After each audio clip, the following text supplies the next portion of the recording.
As long as you can explain what you've done and why, and you've got some information from the market that will support that, Right. you're going to be just fine. Originating from deep inside the Rocky Mountains, transported through the power of the internet, and arriving inside your tiny earbuds. It's the Appraiser Coach Podcast, helping appraisers increase their efficiency, quality, and make more money. Here's the guy who makes it his life's mission to create value for real estate appraisers nationwide. Your host and the Appraiser Coach, Dustin Harris. Welcome back to the program, everybody. Dustin Harris hanging out once again in the podcast chair. Can't wait to introduce our guest today. Once again, Mr. Jeff Morley is going to be joining us. But first, want to shout out to a couple of sponsors of this program. Synapse being one. Synapse is the ability to ease the support of your adjustments, which we might talk a little bit about today. Synapse4appraisers.com, synapse4appraisers.com. And of course, OREP Insurance is there with you, and they've got your back. OREP.org. That's OREP.org. I want to welcome back to the program Mr. Jeff Morley. Jeff, welcome, my friend. It's sure good to be here with you, Dustin. I appreciate the invite. I've been a fan of yours for a long time, so I feel honored to be here talking with you. Well, likewise, my friend. We've been friends for a long time, and I really respect what you're doing. Jeff, of course, is a certified general appraiser in the Utah and Nevada area. He holds an MAI and an SRA designation from the Appraisal Institute, and is an MNAA with the National Association of Appraisers. He started the profession in 2002 with Morley and McConkey Appraisers and is still actively appraising residential and commercial properties. Additionally, Jeff has been an active participant in the real estate development, acquisition, and disposition. And Jeff is appointed by the governor to the Utah Appraiser Licensing and Certification Board in 2016, and 2 4-year terms on the board, and served as a chairman of the board from 2019 to 2024.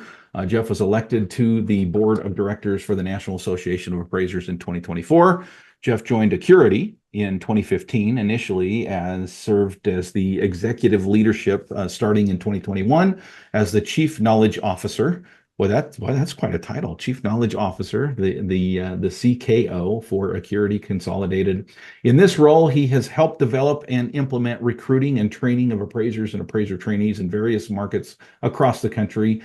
And of course, I'm most excited about his newest venture. He is the co-host of the real estate podcast Market Moves with Mark and Jeff, which, by the way, folks, if you've not seen that podcast, listen to that podcast, you need to jump on. Welcome to the program, Jeff. Boy, really appreciate it, Dustin. I'm excited to be here, and sorry you had to read so much about me. Sometimes we make ourselves sound better than we really are. No, that is quite the bio. I did want to clarify a couple of things, though. Specifically, you had served for 2 4-year terms on the board in Utah, but currently, as of this recording, are not a member of the board. Is that correct?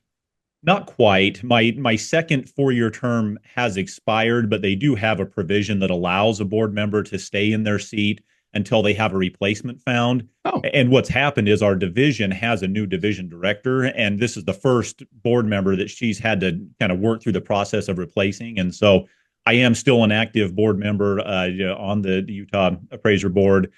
They're working on a replacement for my seat and for one other as well, and that's in the works. But it requires a governor's appointment and then confirmation in the House, Senate, and so it takes some time to run its course. So I'm filling in, and they haven't booted me just yet, but that's coming, I think.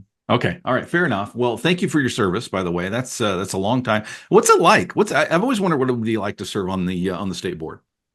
Yeah, it's really an interesting prospect, and one of those things that I just knew that there was a state board that could take away my license if I'd screwed up at some point, for a long time. We're all aware of that, right? Yes. Yeah. And that was kind of the extent of my understanding of it, Dustin, to be honest, for a while. But, as I get into it, what I've learned and realized is that the state board, a lot of what we do is look at any pending or needed rule changes within the state rule, structure, based on what authority's been granted to us.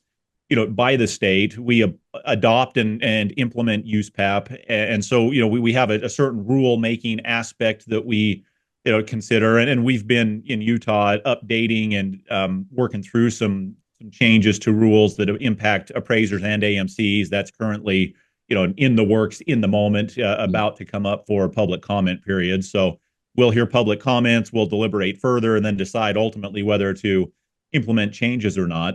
So you got the rulemaking piece as one of the parts that we do in serving on the board. And then the other is, kind of enforcement around, whether it's discipline from file or complaints that are filed, or those that are applying to become licensed or certified. If there are concerns or issues with experience or logs or things that are submitted, that will oftentimes get escalated to the board, and then we'll, make decisions as to whether somebody ought to sit to take, for the exam or not, and if not, what the next steps ought to be. Do you mind if I just talk about logistics for a second? And the reason I'm doing this is I've had members of my all-star team, ask about board appointments. Would it be worth, throwing their hat in the ring? And honestly, I've never been there. I've never really dealt with that side. I'm curious how much time is involved, whether there's a per diem. Do they pay you for travel? Do they pay you at all for your service there? Is it all pro bono? Talk to us a little bit about what it's really like to serve on the board in the, real nuts and bolts. Yeah, you bet. So a couple of great questions there. The way our state does it, and I obviously can't speak for all of the other states. Sure. I assume it's similar, but there will be some nuanced differences I would expect. But yes, they do have a per diem, at least the way that it's handled here, based on, travel, like distance from where the board is, meets. Mm-hmm. Which, as a maybe interesting side note, I'm about as far away from where our board meets as possible. I'm literally 4 hours plus away from. Mm-hmm. From Salt Lake City. I can look out my window and see Arizona, but I'm still in Utah. Right. So, that per diem was a little more. It didn't really cover like an airline ticket to get from St. George up to Salt Lake. You can drive, I found that you could fly or whatever. So getting there was an issue. That's changed a little bit with the pandemic. I know some boards around the country still meet live and in person, but we've moved to Zoom, starting with the pandemic, and are still doing that now for the board members joining in. So when I started, it was, figure out how to get to Salt Lake, whether drive or fly. And then, you had the agenda you'd go through and then, get back home. It was interesting and I think valuable to be in person with board members, division staff. You get to know people, in person a little bit more than you might on Zoom. But for me, it's been much easier to not have to, make that travel commitment, sure. Every month to be able to get up and back. So were there other questions that you wanted along? Maybe, and you started to talk to this a little bit, but before we go to the sponsorship break, I want to just maybe dig in a little bit on what did you, and I know your dad had served there, so maybe yes. Maybe you weren't surprised by too much, but I'm curious what you expected versus what you found. Yeah, a great question. So I expected to be there in person, for every month of the meeting, every meeting that we had each month. It surprised me a little bit that we moved away and have stayed away from those, those in-person meetings specifically. It surprised me a little bit how many experience reviews that we have that get escalated to the appraisal board. It's not every month that we have one, but it's more months than not. Okay. That we'll have, whether it's a trainee or a licensed appraiser, certified residential applying for the next upgrade level, that gets screened and reviewed initially. We've got an experience review committee that will review sample reports and their work files. And if they recommend that they be approved, we typically just, have them sit and take the exam. If they have concerns about compliance with USPAP, then we will, oftentimes that will get denied. And one of the courses that an applicant has to move forward is to appeal and then basically come before the board and talk about the samples and work files that were submitted. And we have more of those than I would have expected. It's not a majority of those that come in that we get, but it's we have quite a few of those. And those have really been insightful as far as what the board and what the state cares about, and maybe not when it comes to complying with USPAP. Okay, I want to dig into that a little bit when we get back from the break, and specifically about kind of some of the things that you're seeing, and any advice you can give to appraisers to make sure that they avoid those quote unquote investigations that you mentioned. First, I want to pause, of course, and remind everybody that we are sponsored by a couple of great companies, of course, Synapse being one of them. Folks, Synapse will help you to support for your adjustment. Check this out, right? For many years, let's be honest, a lot of us. Okay, not me, but a lot of you might have been licking your finger and sticking it in the air when it comes to certain adjustments, right? Not the way to do things. And a lot of appraisers ask, well, okay, help me. How do I do it better? Synapse will help you to do that, folks. Now, it's not going to do it for you, but it will help to guide and direct you as an appraiser to be able to come up with supportable adjustments for your appraisal, which of course is going to lead to a better appraisal report and a better appraisal process. Check them out by going to Synapse for Appraisers. That's Synapse, FOR, appraisers.com to learn more. And of course, we are sponsored by OREP Insurance. OREP, of course, is one of the only insurance programs out there, in fact, maybe the only one that gives you access to lawyers when the state board is investigating you. Most of the time, folks, as you understand, E&O is about lawsuits and other things, but OREP is one of those that supports appraisers when the state board sends that dreadful letter. Check them out by going to their website. That's orep.org. That's OREP.org.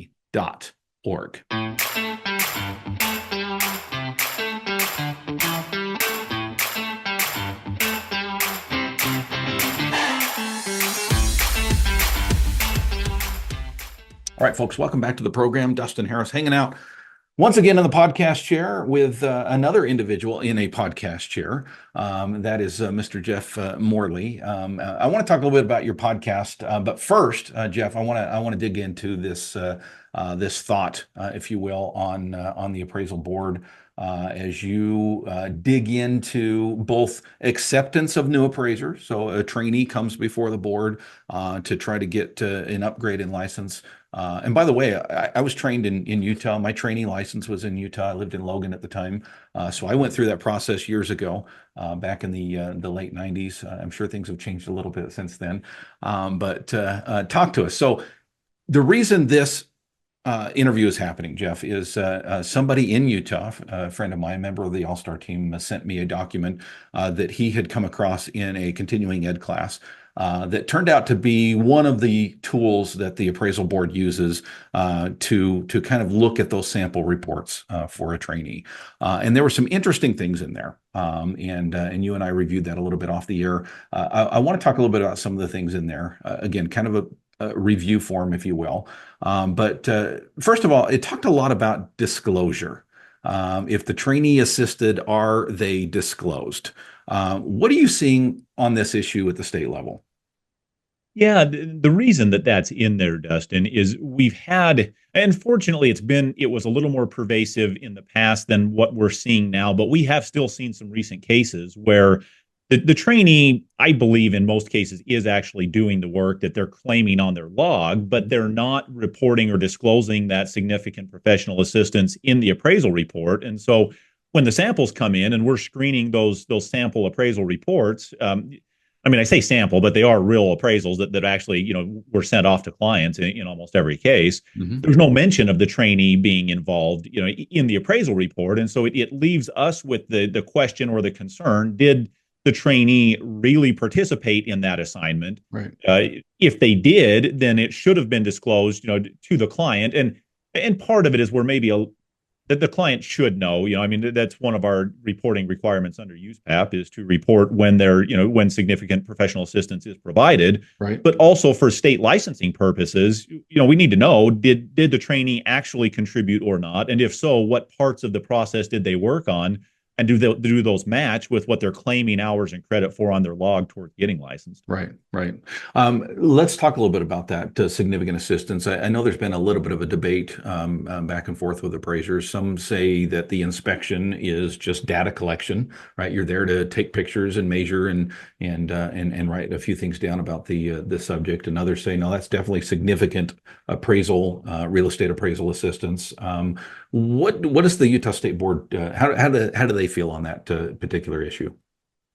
It's a good question, and I probably don't have authority to speak, like in terms of offering a formal policy from Fair enough. the board. But what I will tell you, Dustin, is I think we've had this discussion, and frankly, from two different perspectives, or looking at it from two different lenses. One is trainee experience and licensing, and another is this hybrid or bifurcated appraisal process where data is being provided, from an inspection about the property that an appraiser is appraising.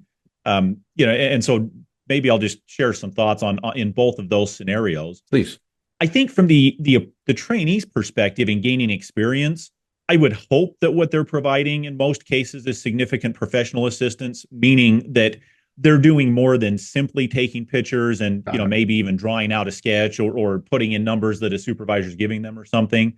I hope that they're analyzing the realities of the properties they go through it, the inside and out, and help, or at least helping or contributing to making judgment calls about the condition of the property, whether it's a condition rating or a condition of the various materials and that sort of a thing. It's very possible that all they do is just mechanically take a picture and draw a sketch and don't think or provide much else to that. But my experience is that that's not usually what's happening. I think you could probably argue it, one way or the other, but my perspective is for training purposes and with what I observe most of the time, it probably in that realm of significant professional assistance. Okay. I'm not terribly worried about the disclosure to the client, whether it's classified as significant or not, but we do get more worried about, did they actually do it or not if they didn't say anything about it in the appraisal report. Right. And the form itself, if we're talking at least about a 1004D or a 1004 UAD rather, would lend to that disclosure. An interesting thing I found on that form had to do with questions related to the client. And I find this interesting because, well, specifically it talked about whether the appraiser adhered to, let's say, Fannie Mae or FHA or VA standards. Some appraisers would say, well, that's a bit of an overreach, right? The state board is all about USPAP, and USPAP doesn't care about the client, right? Let Fannie and Freddie do whatever they want to do, whatever's in their guidebooks and the HUD manual, and let the state deal with USPAP directly. What are your thoughts on that? Yeah, I think that's a very valid observation, Dustin. And the way that form is designed is there are check boxes to state whether or not the reviewer is even considering, Fannie, Freddie overlays, FHA or VA overlays or not. From an experience review perspective, I'll tell you that we really only care about the USPAP compliance. Got it. Part of USPAP is meeting the scope of work, defined. And as you alluded to or mentioned, the 1004, appraisal form that we see most commonly submitted, there are a specific written in scope of work and certifications that are in that, that particular document that we do believe that those signing the document should be complying with. And so, to the extent that it's on a form that was produced by Fannie and Freddie, and there are hard-coded, certifications and scope of work, we want to make sure that those things are done. But I will tell you, and maybe just to put listeners at ease, I mean, we've never refused to give or allow somebody to sit for the licensing exam based on not complying with some third-party overlay. We are only concerned with, USPAP and compliance with it. Excellent answer. I noticed the word bias was mentioned 3 times on this short document. Let's talk briefly. I don't want to, go too far down the rabbit hole here. I'm sure that, we can save that for another day. But we're not necessarily, of course, talking about racial bias here, but we could be, right? What is the state dealing with right now with regard to the bias issue? Because it's a big issue in the industry. Well, yeah, it really is in the industry. And I wonder how much of it is perception versus, reality. In the moment, I can't think of any hearings that we've had where alleged bias was the primary complaint or even came up as a complaint. What happens and the way that the board works is when a complaint comes in to the division has staff that will screen and investigate that. And then they'll bring the findings to the board. And if that gets escalated to a hearing, then the person who's on the other side, the appraiser, will also come in and defend themselves. So I tell you that, Dustin, just to set the groundwork that there may be something in the works in terms of investigation that that just hasn't made it to the board yet. Okay. But to this point, we haven't dealt with any complaints where bias was the reason that the complaint was filed. Interesting. Two final questions for you. One more of a comment, but a question definitely for sure. I think, and you kind of mentioned it before. Sometimes appraisers see the state board as the guy that can get you right. I talk about it as the fear of the mailbox. When you walk out there and you notice that there's a letter from the state board and your heart jumps and it's a lot like speeding down the highway and passing a cop and checking your speed and go, okay, am I okay? Am I okay? And normally it's just an update or it's here's your new license or what have you. Thankfully, that's usually what it is. Has that changed? And maybe you didn't feel that way. I'm putting words in your mouth, but that's the way I felt, right? A little bit of a fear of the state board. Has that changed as you have become a member of the state board, number one? And number two, is there anything else that you would recommend or suggest that appraisers be doing, checking themselves out? Any other advice that appraisers can hear from somebody who's been on a state board that say, hey, this is something that's not talked about a lot, but you need to be aware of it? Yeah, great questions, Dustin. The thing that I've learned, and I've had those oh crap moments as you go to the mailbox, and part of it, I mean, early on, they would send a summary of like this per diem thing. And so I'd get this thing from the Division of Real Estate. And I'd be like, this isn't a complaint, is it? And it turned out it's just like they're, doing whatever their nominal thing was for accounting purposes or whatever. But what I have learned, and one of the things that surprised me a little bit to maybe your earlier question, is that the character of the appraisal board can change depending on which members are put on and which ones roll off, and that sort of thing a little bit. But in my personal and direct experience, I've seen very few board members that I've worked with in 8 years that have had the "I'm out to get you" mentality. Good. It's much more like if somebody's intentionally doing something wrong, then swift action should be taken. Sure. But the vast majority of the time are people that are trying to do the right thing and probably have failed to meet some technical USPAP, either reporting or development standards. But education is usually the solution. Because of that fear we all live with as appraisers of being, drug up before the appraiser board. When that actually happens and the board says, hey, you need, better support for your adjustments, for example, I mean, that message typically tends to hit home pretty solidly. As an aside, I'll do a little sponsor or support for your sponsor with Synapse. I did a presentation down at the Appraisal Summit talking about adjustment support specifically, and Synapse and their interface was one of several that I highlighted as far as just showing one of many ways that appraisers can be supporting what they're doing. But whether it's investigations or experience reviews, work file and support for what they're doing tends to be one of the biggest areas where appraisers struggle. And so, to answer the other part of your question, I think as long, my dad said this forever, and it's been, wonderful advice. As long as you can explain what you've done and why, and you've got some information from the market that will support that, right, you're going to be just fine. I talked with an appraiser recently who was telling me about his experience having a complaint filed, interacting with the state investigator. And, his takeaway was that, she was really firm. I mean, tough, but fair. And, as long as he could answer what he did and why, whether it was market condition adjustments or things like that, it worked out fine. It wasn't a pleasant experience, but it wasn't, something where I've got you on this technicality. You were doing 43 and a 40-mile-an-hour speed limit. So I'm going to, fine you and take away your license. For him, that worked out, but it's really about having the support and being able to explain what you've done if they do come calling, because unfortunately we can't prevent a complaint from being filed, but what we can control is how prepared we are just in our day-to-day practice. And it doesn't have to have a negative outcome when it's all said and done. Very good. Very good. I mentioned at the first of the program, I want to end with this. You've got a great appraisal focused podcast out there called Market Moves with Mark and Jeff. Talk to us a little bit about that and where can people find it? You're really kind, Dustin. I appreciate you mentioning and bringing that up. It's been a lot of fun to do. I think I discovered that if I'm not as bright and effective as you behind a microphone and a camera, that I ought to just find somebody who's smarter and better looking than me and see if he'll let me tag along. But we've had a great time with it. It's been a lot of fun. We're learning, as we go for sure. Had some kind of fun guests on there, but we're where you'd get most of your podcasts: YouTube, Spotify, Apple, and beyond.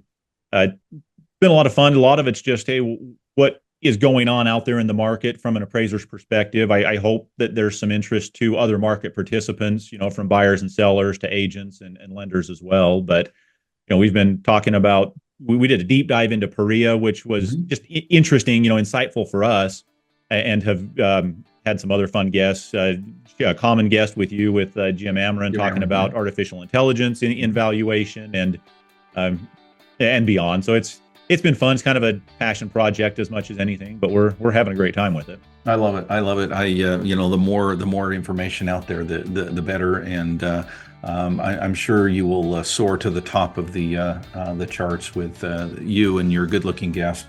Market Moves with Mark and Jeff. Jeff, thank you for joining us. Would love to have you back soon. Anytime. It's been my pleasure, Dustin. You've been listening to the Appraiser Coach podcast with Dustin Harris. If you like what you hear, please give us a 5-star rating and post a short review on iTunes. For more in-depth insider information on how you can make more money as a real estate appraiser, visit theappraisercoach.com and sign up for the All-Star team today. Thanks for joining us. And now, get out there and create some value.